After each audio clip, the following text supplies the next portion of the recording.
is Elise, and we're from the Occupational Therapy Department at JLD.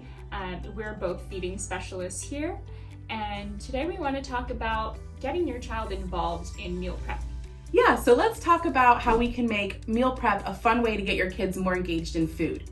I know a lot of times that cooking can feel like a chore, something that we need to get done.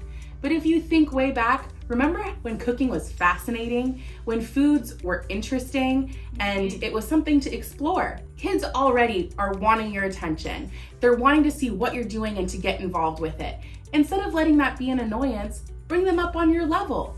Bring the meal prepping to a table where they can sit and see what's going on, or put them up to the counter space where they have their own spot to stand and participate. For sure, let them help stir, wash the vegetables, talk about the foods, chop, retrieve ingredients, or crack the eggs. It ends up being quality bonding time as well.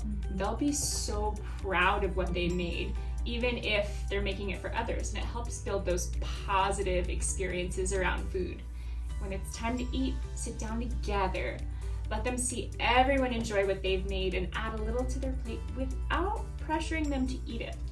There are many child-friendly cooking utensils that can be helpful as well to increase their independence while also having safe boundaries. If the day feels too hectic, try introducing weekend cooking with mom and dad.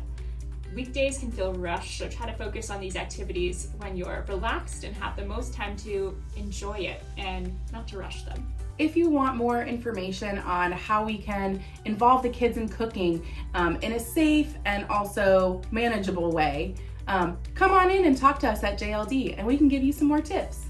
See you soon. Thanks, bye.